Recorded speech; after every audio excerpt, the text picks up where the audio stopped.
Pozdrav Petra, bog, dobar Pozdrav, dan. Filipe. Hvala ti što si dio ovog podcasta, da malo popričamo kroz neke različite perspektive.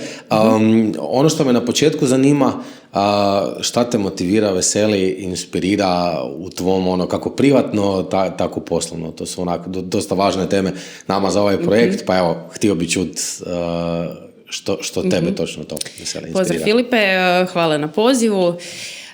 Pa nekako po prirodi sam emotivna osoba i jako lako se stavim u cipele druge osobe i mogu osjetiti emocije kroz koje ta osoba prolazi.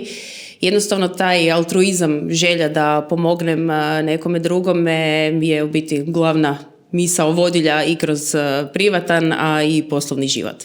Tako da mislim da je rad u ovom zdravstvenom sektoru u biti idealan za mene, jer na neki način indirektno, ali i direktno mogu utjecati na iskustvo i zadovoljstvo naših pacijenata. Je li to od uvijek bilo tako? Da ti je to bila nekako misao vodilja ili se to nekako kasnije možda?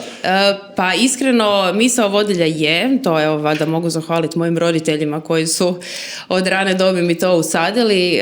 Kao dijete sam sanjala da ću biti misionar i na taj način pomagati, ali onda malo kad odrasteš shvatiš u biti što se sve krije iza toga, pa onda tražiš neke malo drugačije načine, lokalnije, gdje zaista možeš onda ostaviti utjecaj. Su bili neki trenuci možda u karijeri, ili si imala ili neke projekte ili nešto što te, ili u poslu, ili ajde, možemo i privatno, što te onako inspiriralo, potaknulo, da je baš bio neki moment koji ti je bio onako bitan? Apsolutno. Mislim, ovako nekakvi trenuci svaki dan koji nas mogu inspirirati na poslu, hvala Bogu radimo s ljudima, pa svaki dan je neki novi izazov, ali projekt koji me u biti konstantno inspirira je započeo još prije 10 godina. Ne, nismo toliko spori, znači realizirali smo veliki dio. Radi se o našoj vlastitoj bazi, znači CRM sustavu. Za oni koji ne znaju, CRM sustav je u biti Customer Relationship Management, sustav upravljanja određenim podacima koji olakšavaju poslovanje.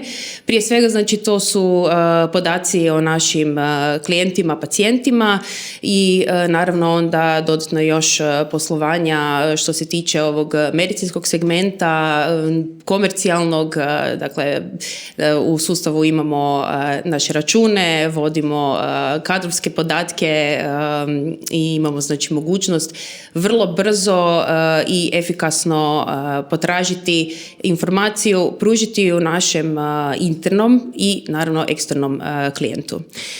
Ono što me posebno inspirira je situacija da smo u taj projekt krenuli iz nužde. Prije 10 godina na tržištu nismo mogli pronaći adekvatnu bazu podataka koja bi zadovoljila sve ono što smo mi željeli imati u jednom sustavu i činjenica da smo krenuli iz nule mi je zaista onako veliki poticaj i stvarno sam ponosna da smo postigli to, jer našu bazu podataka trenutno što u Hrvatskoj što izvan Hrvatske kupuje sve više poliklinika i klinika, nevezano na to koliko su veliki, da li su mali ili onako poprilično veliki. Ali evo, vidjeli su koja je korist od toga. I moć toga svega skupa, jel? Ali i vrijednost naravno za pacijente i za samu organizaciju. Apsolutno. Kako je izgledao tvoj put od recimo nekakvih ranih početaka učeničkih, studentskih dana do danas, kroz šta si se prošla, šta si završila, daj nam malo ispričaj o tome. Pa evo, ove godine ću proslaviti 20 godina mature, znači prije 20 godina sam počela studirati. Ja sam bila jedan od onih učenika koji nije bio sam siguran u koji bi točno smjer otišao i što. U konačnici sam završila cestovni smjer, tako da sam diplomirani inženjer cestovnog prometa. Evo, kao što vidite, završila sam u potpuno drugačijoj branši. Kako je došlo do toga? Pa došlo je u biti do toga da nakon završenog fakulteta nikako nisam mogla pronaći posao u struci. i ukazala mi se prilika početi raditi u jednoj poliklinici koja je tada bila prilično mala i evo, tu sam krenula na put, postala sam, vam reći, office manager, multitaskanje, definitivno nešto na čemu sam zahvalna. U tim trenucima nisam bila. Bilo je vrlo teško, naporno, izazovno, iscrpljivalo me, bila sam ljuta, tužna, zaista stvarno je tu bilo jako puno emocija, ali evo, stasala sam stvarno u osobu koja je u mogućnosti primiti jako puno toga na sebe i kvalitetno odraditi. Koliko često si imala situacije, je recimo sad isto trenutno u tom poslu koje te možda guraju izvan nekakve zone komfora ili negdje gdje možda nisi doma i koliko je bitno ili nebitno to za tebe kao osobu? Pa evo, iskreno, ja sam osoba koja nikad neće odbiti neki zadatak, ali primjerice prije par godina, evo, zamolila me kolegica danas da uskočim umjesto nje u vaš podcast. Naravno, ja bih prihvatila zadatak, ali to bi bilo puno teže. Znači, stvarno onako, svakakav strah, tu se javljaju emocije. Ono što sam kroz iskustvo stekla, naravno, jer u svakodnevnom radu s ljudima jako često dođete u neku zonu komfora, naročito u uslužnoj djelatnosti gdje ponekad očekivanja naših pacijenata su malo drugačije od onoga što mi možemo pružiti i u biti kako smo taj sami proces i zamislili.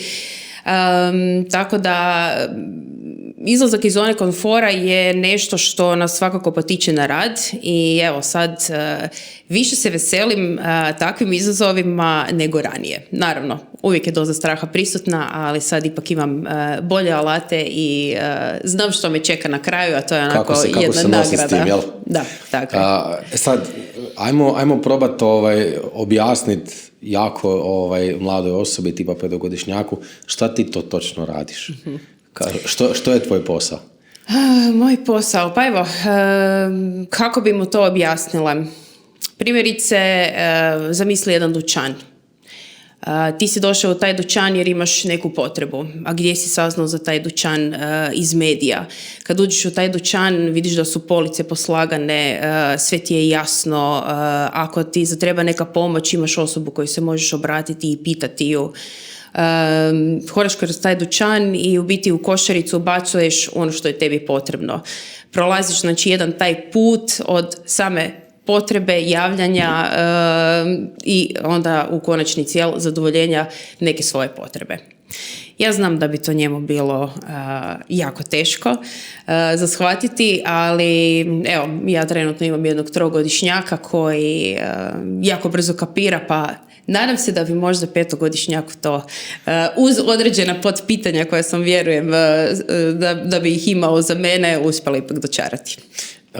Ajmo se sad malo dotaknuti recimo baš sinteze firme u kojoj radiš, djeluješ, koja je to recimo nekakva ključna odrednica kulture, kako bi neko za neko ko je izvana, ko nikad nije možda bio kod vas ili nešto, kako bi dočarala kulturu, recimo posebno u kontekstu ono što je važno možda mladima ili novim zaposlenicima ili ljudima ili novim pacijentima potencijalnim. Mm-hmm.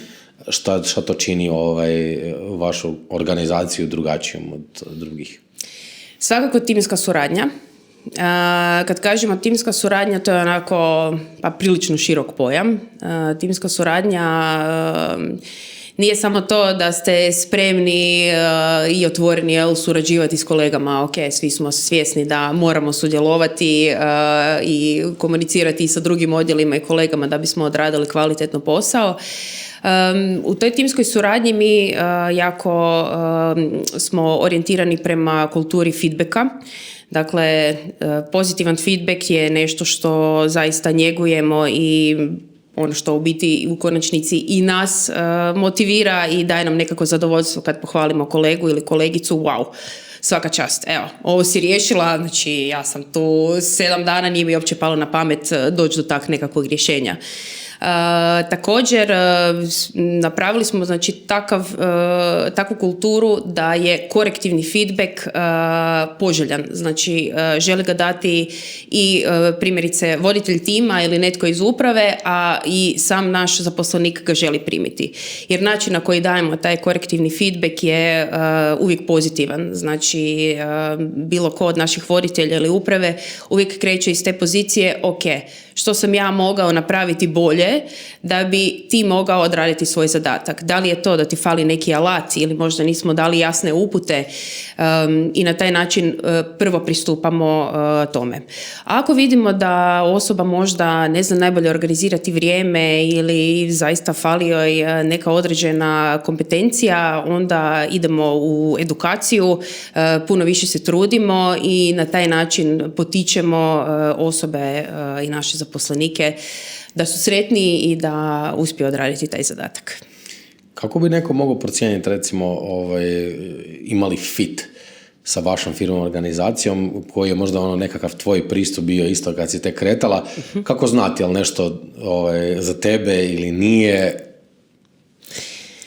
Pa, ako ste zainteresirani i ulazite u nekakav selekcijski proces kod nas, ono što svakako je bitno napomenuti, ako smo vam mi kao poslodavac poslali neki zadatak, nemojte to gledati kao oj što sad ovi traže, kako bez veze, ne da mi se to raditi.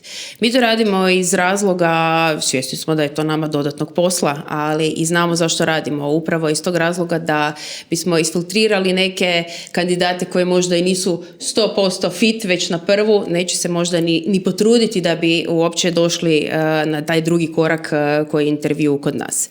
Tako da evo, svima dajem savjet, ukoliko zaista želite doći u neku firmu, stvarno odradite taj zadatak koji su postavili i zato što na taj način možete biti sigurniji da će i kultura vjerojatno u toj firmi biti na višoj razini. A na samom razgovoru, evo, preporučam da malo se pripremite, vidite točno o čime se bavi ta firma za koju ste zainteresirani i jednostavno dobro predstavite sami sebe. Nemojte lagat, budite iskreni jer imamo mi svakakva pitanja koja zakamufliramo, a onda možemo saznati da li jeste bili fit ili niste. I još evo, samo da pomenem, svakako jedan od koraka koji volimo napraviti je da osobe koje su nam ušle u uži krug dođu kod nas na probni rad, bilo da je to par sati ili možda cijeli radni dan, čisto da i oni sami steknu uvid da li zaista se vide u našoj kulturi, a i samim time onda mi vidimo kako se točno ponašaju s našim kolegama. A u tom kontekstu, recimo, zašto je Sinteza dobar poslodavac? Šta se to, recimo, ako neko i uđe kod vas i krene i prođe taj probni rok i ajmo reći, bude prisutan i ostane neko vrijeme, što su neke stvari koje se nude, a zašto je dobro, recimo, baš razvijati se kod vas? Pa ne znam, možda danas je to malo drugačije, nekako svi se više orijentiraju na ovaj financijski dio. Naravno, postoje određeni bonusi za određene zadatke i ostvarene rezultate, ali ono što je nekako najbitnije, dolazimo na taj posao i ovdje provodimo punih 8 sati, ponekad i više. Želimo da se odlično osjećamo, da ne dolazimo s nekim grčem na posao i da imamo kolege na koje se možemo osloniti. Ja često kažem da na poslu imam prijatelje i to smatram zaista svojim prijateljem, jer to su neke osobe kojima se mogu pojadati u bilo kojem trenutku, okrenuti, možda mi i ne mogu pomoći u tom trenutku, ali barem će me poslušati. Ne družimo se nužno jako puno izvan posla, ali to su moji kolege i jednostavno moja oaza kada mi se treba malo mira. Kako neko može vidjeti i prepoznati impact koji onako imate, ne samo iz nekakve financijske perspektive, revenue i svega toga, nego onako općenito možda na pacijente, na društvo, na zajednicu, ima li tu nekakvih stvari gdje se to stvarno vidi? Mm-hmm. Pa Pa ja bih rekao ovako, to možemo pogledati sa 3 strane. Prvo, što se tiče našeg poslovanja, sama činjenica da smo u samo 5 mjeseci otvorili 2 nove poliklinike, te preuzeli 2 već postojeće poliklinike i sa 15 zaposlenih smo narasli na 70 stalno zaposlenih te 30 vanjskih suradnika. Mislim da govori o tome koliko smo ozbiljni i da smo prisutni ovdje. Pružamo djelatnosti iz 15, odnosno usluge iz 15 različitih djelatnosti. Ono što svakako je naš cilj je pružiti vrhunsku zdravstvenu njegu i najpozitivnije moguće iskustvo našim pacijentima. I na taj način isto kroz naše nekakve standarde, taj hospitality patient experience, pokušavamo educirati i druge u istoj branši, naravno prvenstveno u privatnom. Voljeli bismo da to imamo prilike malo preliti i u zdravstveni naš javni sektor, ali evo, ajmo reći, držimo se tog privatnog i smatramo da je iskustvo naših pacijenata najbolji mogući alat iz kojeg možemo učiti, tako da iskustvo naših pacijenata pratimo kroz 2 različita anketna listića, ajmo to tako nazvati, i putem mystery shoppinga. Tako da ovdje te informacije koje dobimo zaista analiziramo, implementiramo poboljšanja, rješenja i u konačnici u cilju nam je 1% tjedno postati bolji. Znači kontinuirani rast i razvoj. Tako je. Za mlade ljude koji ulaze na nekakvo tržište rada, možda ne sad, nego recimo kroz 1-2 dana, čemu da, ne znam, vode računa, koji su možda neki ili faktori u kojem smjerovima da gledaju, čime da se bavi, koji su im nekako iz tvoje perspektive korisne stvari, o čemu razmišljate? Pa uvijek se nekako oslanjamo na te tvrde i meke vještine. Tvrde vještine su te nekakve tehničke osnove vještine koje zaista učimo vezano za sami posao. Ove meke vještine su nešto na čemu apsolutno svi mi možemo raditi, u biti i trebali bismo raditi. Meke vještine su zahtjevnije upravo iz tog razloga što već naš karakter se od rane dobi razvija. A da bismo opstali u tom poslovnom svijetu zaista moramo raditi na toj našoj komunikaciji, što verbalnoj, što neverbalnoj načinu, znači na koji reagiramo na nekakvu informaciju, aktivno slušanje, da zaista slušamo našeg sugovornika i na temelju toga onda mu dajemo nekakvu povratnu informaciju. Znači, bez mekih vještina i rada na njima, razvijanja znači tog nekakvog i upravljanja vremenom, organizacijskih vještina, ne možemo onda ni kvalitetno biti spremni raditi na svojim tvrdim vještinama. Mislim, kod tebe se desi isto taj interesantan twist s obzirom na background, pa ulazak u industriju koja možda nije najpovezanija. Kako odabrati karijeru? Je li karijera bila tebe, ti nju, koja je tu nekako dinamika, kako nekako pronaći možda svoj put u trenucima kad možda niti ne znaš kakav je to ili koji je to put?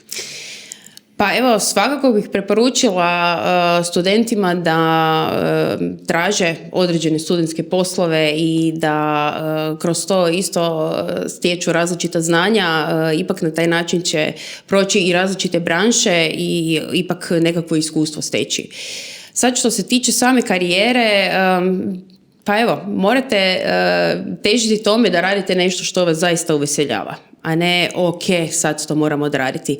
Naravno, imamo situacija i trenutaka kada zaista ne možemo pronaći posao ili nešto, pa evo, kao što je bilo kod mene, igrom slučaja završila sam u skroz drugoj branši, ali evo, našla sam se i super sam sretna. Tako da ako niste 100% zadovoljni fakultetom možda koji ste završili, ne brinite, uvijek postoji mogućnost i da se prekvalificirate ili uz ovaj završeni fakultet radite nešto sasvim drugo.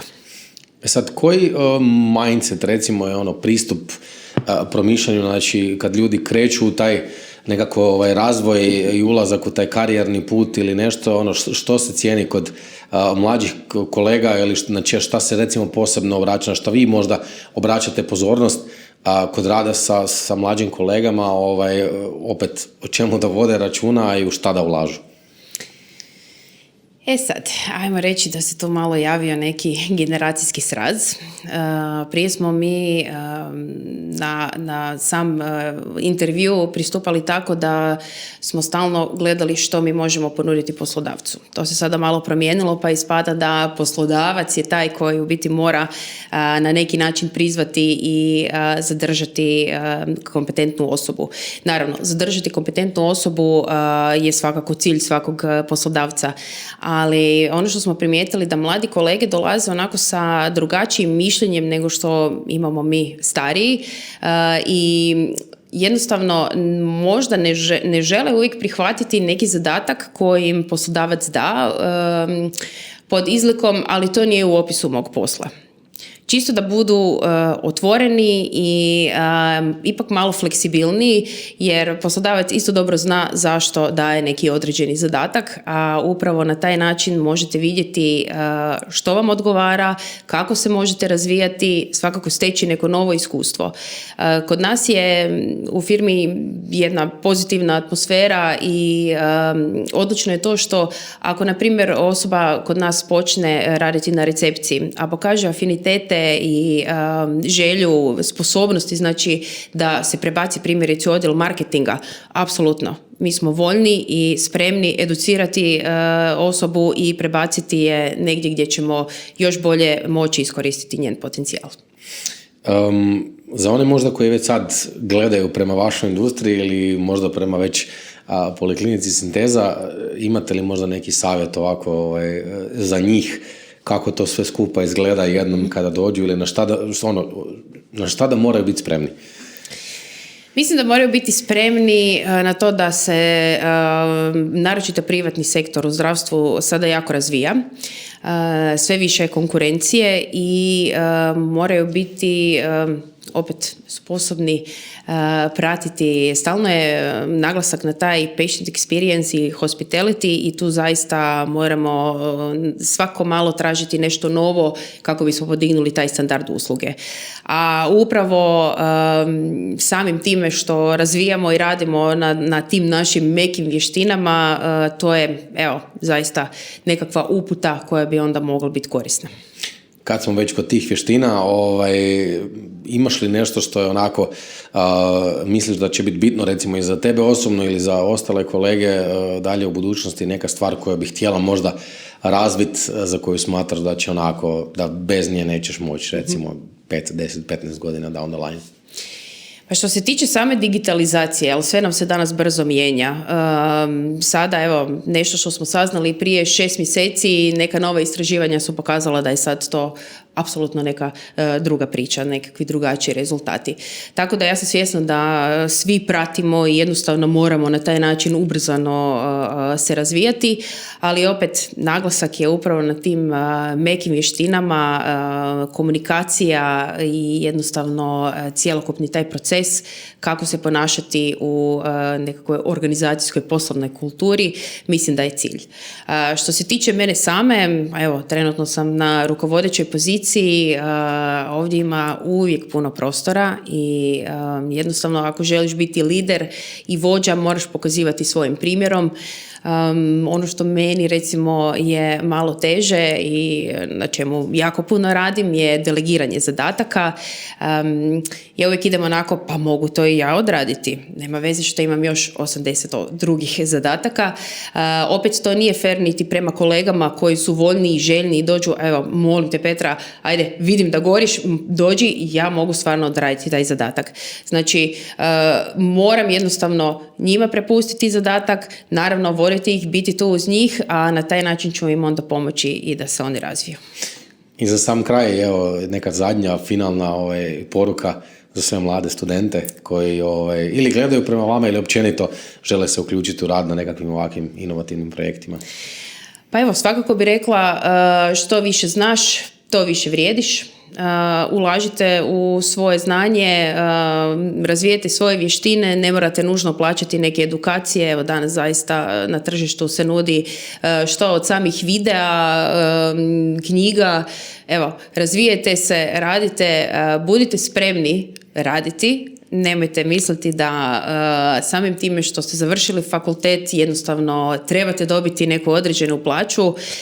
Svaki poslodavac, ako je zaista poslodavac za vas, prepoznat će vas i gurat će vas on sam u smjeru u kojem želite ići.